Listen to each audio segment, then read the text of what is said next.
Para los que no han estado por año y medio, hemos estado en el libro de Lucas. Ahora vamos a continuar con Lucas y vamos a tomar 6 instancias a lo largo del libro de Hechos para ser alentados. Y vamos a ver lo que el Espíritu Santo estaba haciendo para establecer a su iglesia en los días de la iglesia. Así que una trivia rápida para ustedes. ¿Quién escribió quién escribió lo- lo- quién escribió el Nuevo Testamento? Lucas escribió el mayor número de palabras,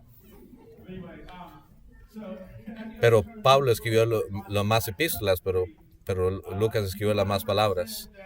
Hemos tal vez escuchado la frase, obtuvo más de lo que esperaba.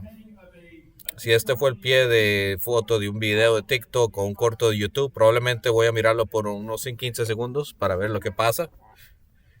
Obtuvo más de lo que esperaba, ¿verdad? Había un hombre en Florida que estaba tratando de sacar una pelota de golf en el estanque, pero el cocodrilo que estaba ahí le hizo saber que ahora era su pelota. El hombre fue a traer su pelota de golf y obtuvo más de lo que esperaba. Le salió un cocodrilo. Tal vez no es muy divertido lo que acabo de decir, pero tengo dos más. Había también un señor en Blackpool, Inglaterra, que subió una atracción de un parque de diversiones y las sillas individuales deberían girar en ciertos momentos, pero su silla estuvo dando vueltas todo el tiempo. Entonces ese hombre obtuvo más de lo que esperaba. También hubo un hombre en Milford, Connecticut, que entró a un corral de cerdos, un oso era, con la intención de hacer una merienda de estos cerditos, pero estos cerditos lo atacaron y lo arrinconaron a este oso, y hasta que saltó este oso, así que este oso obtuvo más de lo que esperaba. Así que, así como estos chicos y este oso, en nuestro texto hoy, el hombre en nuestra historia solamente estaba buscando limosna, pero obtuvo más de lo que esperaba. Así que entramos en una nueva fase de la historia redentora en Hechos 2, donde vimos los testigos de Pentecostés, cuando el Espíritu Santo fue dado a aquellos que pudieron su fe en Jesús.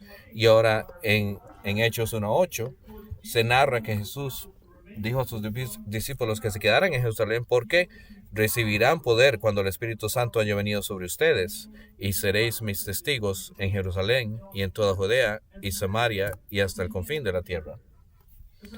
Así que cada vez que el Evangelio saltaba en una de estas barreras geográficas o culturales, Dios acentuaba el hecho de que hablaran en lenguas para demostrar el poder del Evangelio del Espíritu Santo, que era también para los no judíos. Esta era una manera en que se enfatiza, de que Dios enfatiza, de que Jesús no vino por una familia específica, o sea, la de Abraham, Isaac y Jacob, pero que Él trajo salvación para todos. Y entonces, porque el Espíritu Santo empodera a todos los seguidores de Cristo, no debemos de quedarnos en Jerusalén. Eso es lo que está diciendo. El templo de Jerusalén no es la sede de Dios. La sede del Señor es su gente, y el Señor va a ir con nosotros donde quiera que vayamos.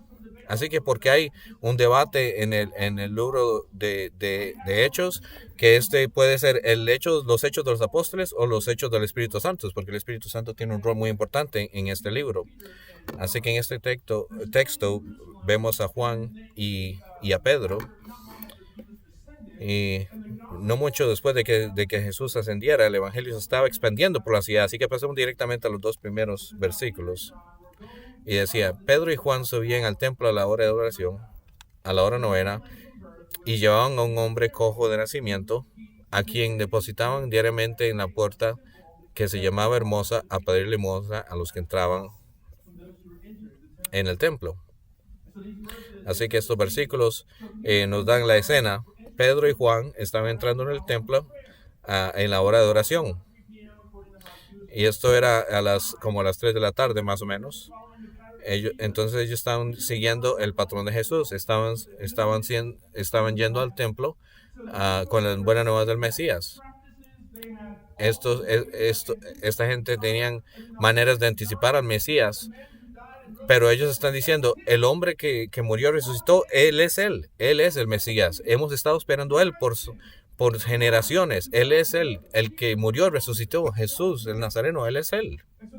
Así que era lo que estaban haciendo, estaban yendo al templo y había un hombre que estaba lisiado desde nacimiento. Y, y me imagino que hay muchos que estaban pensando varias razones por las que estaban ahí. Tal vez que tal vez la gente del Señor tiene una importancia de amar al prójimo. Tal vez había alguna gente que querían impresionar a otros de los que alababan, y otros tal vez pienso que era pensaban que es más probable que Dios escuche su oración debido a su generosidad. Por cierto, así no es como funciona eso. Pero el punto es esto, que aquí hay un hombre que estaba irregularmente, que los que iban al tiempo reconocían regularmente. También el texto señala de que esto ocurre enfrente de la puerta hermosa. Aquí nos da una idea de dónde se encontraba este hombre en el templo. En el lado oriental, eso fuera en el atrio de las mujeres y el atrio de los gentiles. La realidad más significada era el contraste entre belleza, entre la puerta y el quebrantamiento del hombre que estaba tendido ante ella. El historiador judío Josefo describió la puerta como muy superior a la belleza de las demás. Era la única que estaba revestida de bronce corintio. Y no, para ser honesto, no sé lo que el bronce corintio, cómo se bebía, pero este historiador Josefo le gustaba y por eso se llamaba la puerta hermosa, porque era hermosa. Y no era solamente de oro, de plata, pero era algo hermoso, de un bronce corintio. El contraste era marcado. Este era un hombre cuyos pies y tobillos nunca habían funcionado. Un hombre que nunca había nadado, un hombre que nunca había caminado. Él estaba sentado ahí, era un recordatorio del mundo quebrantado, enfrente de esta piedra hermosa, de esta puerta hermosa. Esto me recuerda de la parábola del buen samaritano, donde hay dos hombres, pasan a la par de este hombre que estaba golpeado en la calle. Era un levita y un sacerdote. Y estos hombres estaban en su camino a cumplir sus servicios de culto, pero no pudieron detenerse para ayudar a este hombre golpeado, para cumplir sus responsabilidades religiosas. Pero vemos la ironía y el contraste aquí. Servir a alguien en necesidad no significa que debemos de perdernos una oportunidad para alabar. Pero el hecho de que podemos ayudar a alguien, eso es alabanza, eso es adoración. Lo que dice también en Santiago, que la religión real es ayudar a los órfanos y las viudas. Nos olvidamos que la misión del Señor es ir a la calle, ayudar a aquellos que están en necesidad.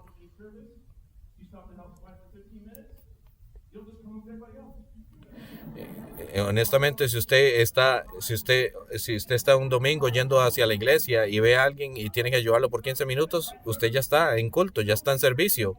Así que no tiene que sentirse que no está adorando con los salvos, porque está adorando al ayudar a aquellos en necesidad. Así que vamos a ver a los versículos del 3 al 7. Viendo Pedro y Juan al punto de entrar al templo, pidió que le dieran limosna. Pedro le dirigió la mirada, lo mismo que Juan, y les dijo, míranos. Y fijó en ellos atención, esperando recibir algo de ellos. Pero Pedro le dijo, no tengo plata ni oro, pero lo que tengo te doy a ti. En el nombre de Jesucristo de Nazaret, levántate y anda. Y tomándole de la mano derecha, le levantó, y al instante se le fortalecieron los pies y los tobillos. Así que el hombre vio a Pedro y a Juan acercándose al templo e hizo lo que estaba acostumbrado a hacer. ¿Qué hizo? Les pidió limosna, que es básicamente una donación, un regalo, una regalía. Así que imagínese, póngase en los zapatos de esta persona. Después de meses de pedir y de pedir, después de décadas de mendigar, de imaginarse las miradas de lástima y de vergüenza que recibió este hombre. Pero Pedro tal vez le pudo ofrecer limosna, pero le dio dignidad para mirarlo a los ojos. Y él dijo, míranos. Y él le dijo a él, míranos. Y ambos, Pedro y Juan, vieron a ese hombre, miraron a ese hombre. Y cuando este hombre miró, y él dijo, no tengo plata ni oro. Y imagínense qué tan desanimado este hombre estaría cuando dijo eso. Pero en el verso 6 él dijo, pero lo que tengo te doy. En otras palabras, te voy a dar lo que mejor tengo. En el nombre del Señor Jesús de Nazaret, levántate. Esto era un día normal para esta persona antes de que esto pasara. Sus amigos le levantaron, le ayudaron, lo pusieron en la puerta moza para mendigar. Y después viene Pedro y le dice, no tengo nada que darte. Y él dice, bueno, muy bien, ya no hay nada nuevo, pero después tengo algo más que darte. Y tal vez él pensó al principio cuando dijo que camina, esto es algo loco, pero después está empezando a sentir algo en sus pies.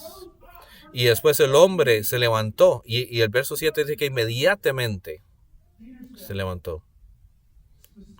Y Pedro dijo específicamente, en el nombre de Jesús de Nazaret. Él dio algo claro que no estaba haciendo así algún tipo de truco mágico o algo demónico, pero fue en el nombre de Jesús. Y por eso fue que acabamos de cantar en el nombre de Jesús. Porque hay poder en el nombre de Jesús en ese tiempo y hoy en día también. Así que hay un detalle que es un poco sublime, que no le ponemos mucha atención en el versículo 7. Y ahí dice que él, tomándolo de la mano derecha, le levantó. Él supo que el hombre ya se había sanado. Él supo que el hombre pudo levantarse en sus propias maneras, pero él lo miró hacia el ojo y él le ofreció su mano. Y la mano de Pedro no fue esencial para ayudarle a levantarse, pero es una mano que demuestra compasión. Así que la gente de Dios es la mano del cuerpo de Dios. El poder era de Cristo, pero la mano era de Pedro. Algunos de nosotros podemos estar pensando, yo no puedo hacer eso, no puedo comenzar un estudio bíblico como trabajo, yo no puedo hacer eso, no puedo compartir el evangelio, no puedo proclamar el maravilloso diseño del Señor. Pero tienes razón, no puedes hacer nada con tu propio poder. Es en el nombre de Jesús que él dijo, levántate y camina. No en el nombre de Pedro, no en el nombre de cualquiera en este cuarto. El poder no viene de usted. Esto debería ser un descanso para ti. Exactamente. En tu debilidad, la fuerza del Señor, de hecho, tiene más sentido que el Señor trabaje con gente que no es educada y pescadores como Pedro, porque el Señor puede brillar por medio de nuestras debilidades cuando decimos en el nombre de Jesús. Así que esta es la realidad. La gente de Dios nunca es la fuente, pero son los medios del trabajo del Señor. Nunca son la fuente del trabajo de Dios, pero los medios del trabajo del Señor. Veamos el versículo 8. Y levantándose de un salto, se puso de pie y comenzó a andar. Y entró con ellos al templo, andando y saltando y alabando a Dios. Y toda la gente lo vio caminar y alabar a Dios. Y lo reconoció como el que estaba sentado en la puerta hermosa del templo, pidiendo limosna. Y se llenaron de asombro y admiración por lo que le había sucedido. Así que en el versículo 8, lenguaje de que estaba saltando es intencional. Nos recuerda la profecía mesiánica de Jesús en Isaías 35:6. Entonces el cojo saltará como un ciervo y la lengua del mudo cantará de alegría. Así que está diciendo que porque Jesús ha venido, ahora este hombre está saltando. Así que si les gusta el Antiguo Testamento, esta es la evidencia de lo que estaba hablando Isaías, de que gente como él está saltando como un ciervo, como dice Isaías, que esta sanación estaba está pasando porque Jesucristo lo está haciendo posible, el Mesías. Ahora, cuando las sanidades están pasando, cuando las sanidades pasan, es un anticipo de lo que vendrá en el reino de Dios. Imagine un lugar donde no tienes los traumas de tu pasado. Imaginen un momento donde cuesta tanto levantarse de la cama.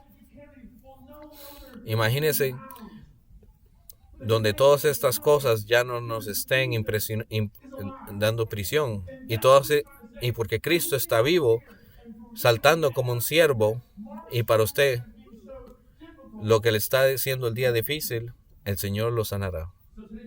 Así que el pasaje de hoy nos hace preguntarnos acerca de las sanidades. ¿El Señor sana así de esa manera el día de hoy? Yo creo que la respuesta simple es sí.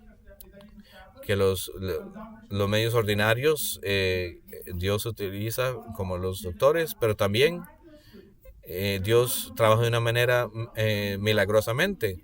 Muchas veces muchos de los médicos están confundidos de cómo las cosas han pasado, de cosas milagrosas, y podemos saber que es Jesucristo.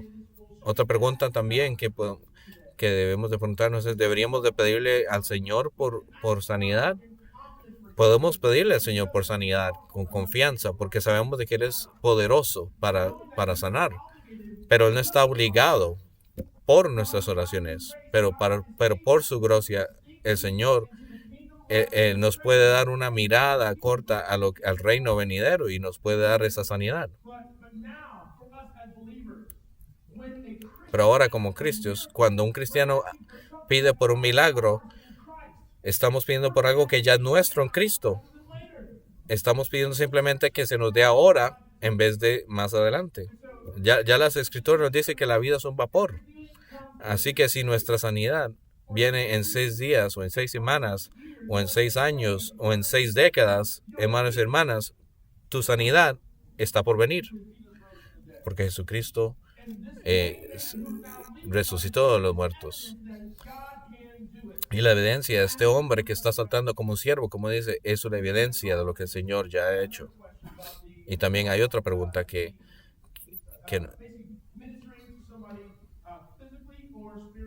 en cuanto a ministrar a alguien físicamente o espiritualmente, deberíamos de proveer sanidad física o espiritual. Y Jesucristo hizo ambas. Los discípulos a menudo hicieron ambas, sanidades espirituales y físicas.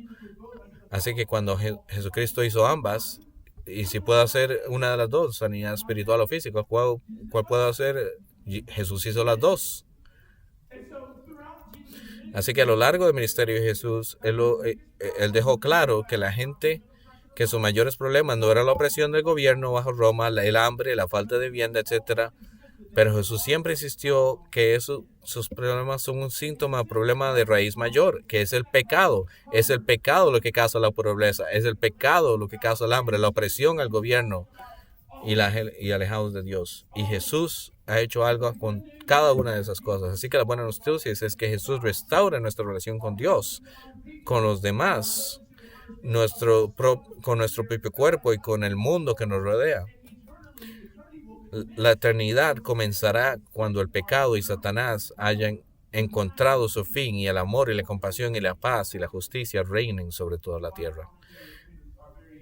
Los comentadores señalan continuamente que las acciones de Pedro reflejan a Jesús en esta historia.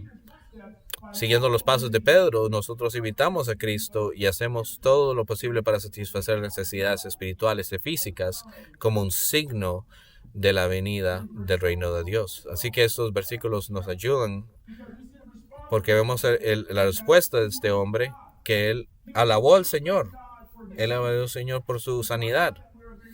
Así que sabemos que somos una gente certificada aquí. Tal vez que tal vez un grito sea mucho para nosotros, pero debemos alabar al Señor.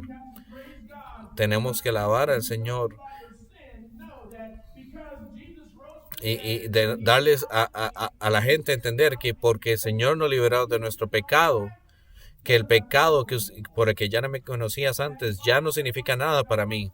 Ese pecado que me estaba cautivando ya no tiene poder sobre mí.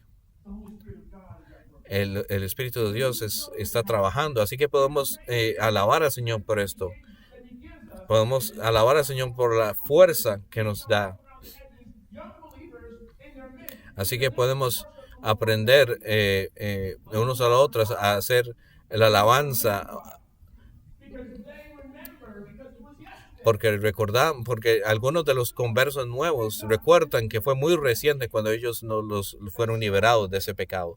Así que nosotros, de uno de los creyentes más maduros, podemos utilizar un aprendizaje acerca de esto y alabar al Señor de una manera más intensa. ¿Y cuándo fue la última vez que nos llenamos de asombro con asombro de lo que el Señor ha hecho en nuestra vida?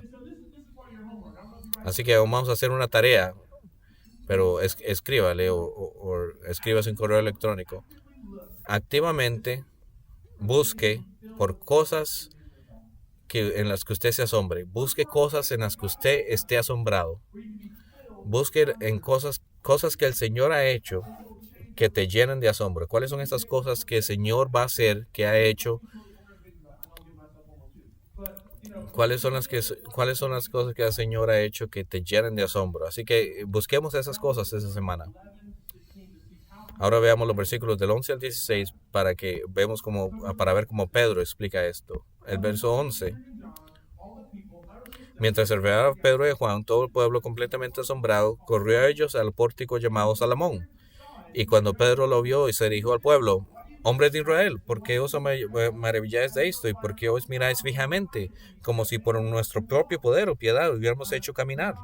El Dios de Abraham, el Dios de Isaac y el Dios de Jacob, el Dios de nuestros padres, glorificado a su siervo Jesús, a quien entregaste y negaste en la presencia de Pilato cuando había decidido liberarlo.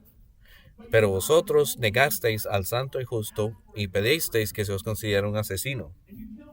Y matasteis al autor de la vida, a quien Dios resucitó entre los muertos. A estos estamos testigos. Y en su nombre, por fe en su nombre, ha hecho fuerte a este hombre que veis y conocéis.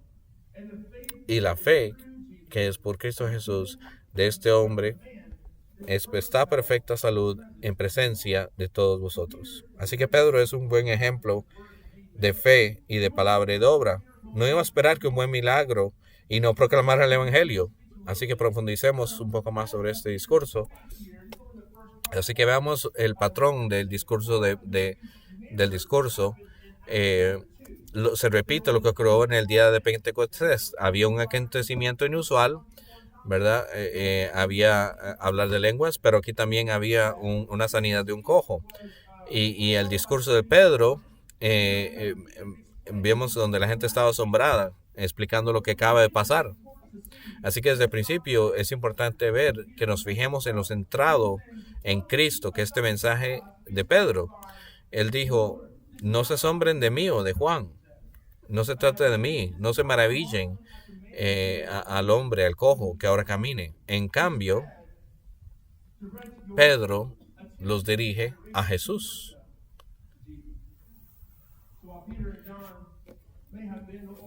Así que, pero ahora este grupo acaba de ver esto. La gente que acaba de ver a este cojo caminando, acaban de ver algo. Así que a ese cojo, al que todo el mundo lo reconoció, todo el mundo estaba caminando todos los días y estaban viendo a este cojo, y ahora lo reconocieron. Y ellos ven que por el nombre de Jesús de Nazaret, este cojo que ya conocemos está caminando por el nombre de Jesús. Y puede que no hayas visto a Jesús con sus hoyos en sus manos.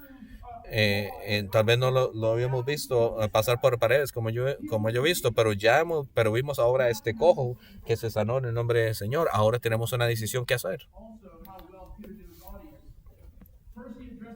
Primero, en primer lugar, Pedro se dirige a ellos como hombres de Israel, los judíos de nacimiento, y enumera a los patriarcas en los términos familiares de ellos, que era el Dios de Abraham, Dios de Isaac y de Jacob. Y para afirmar la conexión entre milagro, cambió ese pronombre vuestro por nuestro, diciendo el Dios de nuestros padres. Esto es significativo porque Pedro está insistiendo en que el pacto de Dios de enviar a los patriarcas un prometido se cumplió en Jesucristo. Si ustedes aman a Abraham, Isaac y Jacob, entonces ustedes aman a Jesús, porque Jesús viene de ellos. Y este milagro es por medio de Jesús. Entonces está diciendo, todo esto está junto, todo esto es la misma historia. Él estaba conectando los puntos. Esto es evangelismo. Pedro estaba trabajando duramente para darles a entender la verdad de que Jesucristo era su Salvador y Señor. Así que vámonos estos versículos 13 a 15, donde Pedro les da un puñetazo en la boca a sus oyentes. Les dice, Jesús, a quienes entregasteis y negasteis en la presencia de Pilato, cuando éste había decidido poner en libertad. Pero ustedes negaron al santo y justo, y pedisteis que se os considere un homicida, y matasteis al autor de la vida, a quien Dios resucitó entre los muertos. De esto somos testigos. Esta no es la parte sensible del discurso de Pedro, ¿verdad?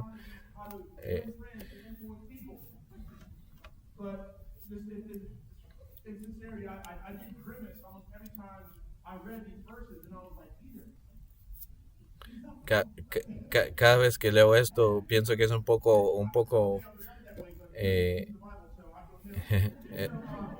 no es Pedro está siendo un poco duro, ¿verdad? En esta parte del discurso, y cada vez que leo esta parte digo, Pedro, ¿por qué estás siendo tan duro en esta parte del discurso? Pero es la verdad, la palabra de Dios. Pero está diciendo de esto con esta intensidad, es porque los comentaristas están diciendo que había gente en este discurso que estaban gritando, crucifíquenlo, crucifíquenlo, y que la misma gente que tal vez había dicho eso, crucifíquenlo, era tal vez la misma gente que estaba escuchando a Pedro. Y él les está diciendo que el prometido Jesucristo era él, la semilla de Abraham. Era la esencia de Abraham. Era el gobernante de la tribu de Judá.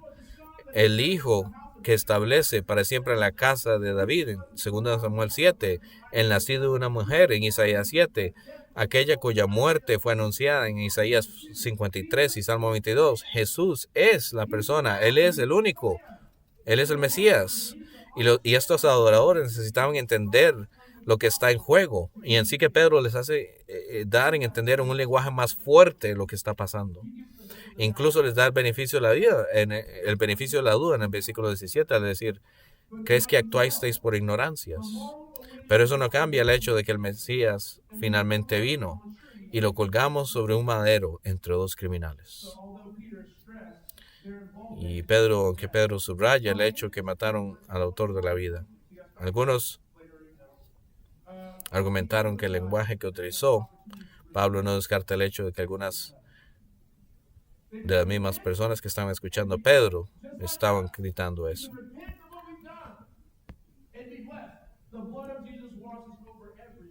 La sangre de Jesús nos lavan de todo pecado. El versículo 16 nos dice que en primer lugar, que por fe este hombre fue sano. Y lo segundo es que hemos sido testigos del poder de Jesús. Ahora debes de tomar una decisión. Debes poner tu fe en Jesús. Así que hay varios puntos de acción. Y el primero, desde el verso 16, donde les ofrezco a Cristo como Salvador y Señor. Él es el que es él el que estás buscando por salvación. Él es el que te da esperanza, vida y gozo hoy. Tal vez estás pensando, yo soy muy malo, soy muy pecador para Jesús. Tengo muchos problemas para venir a Jesús. Este hombre cojo es un ejemplo de nosotros también. Él ejemplifica nuestra inhabilidad de hacer las cosas por nosotros mismos. No tenemos que venir a Cristo así, limpios. A veces nosotros estamos tan quebrantados que necesitamos de que alguien nos lleve hacia Él.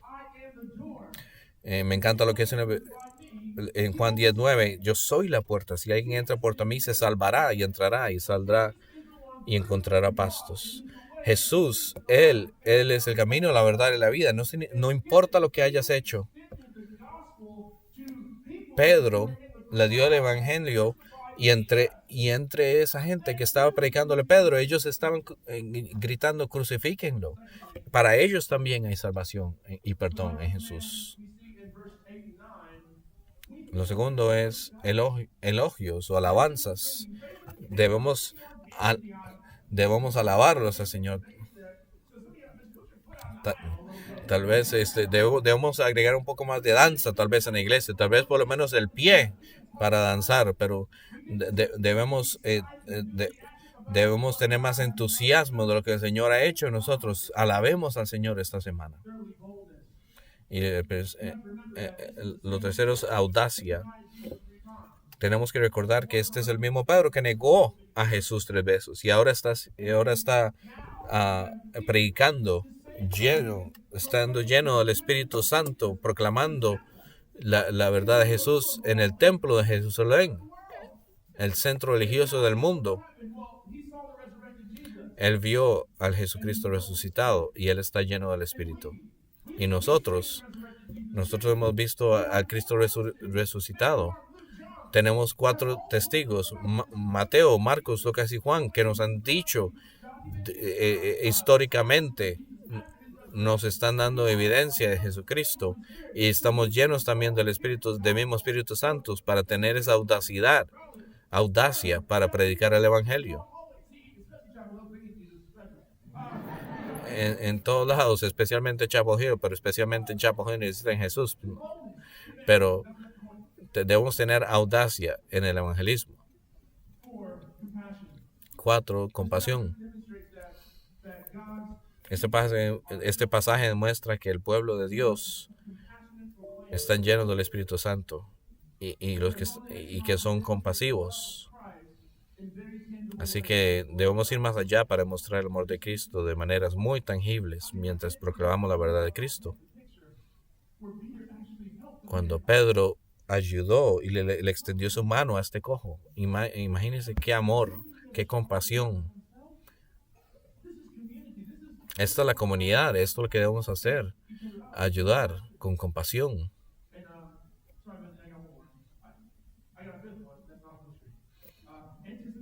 Y tengo una quinta, pero no está en la pantalla, es anticipación.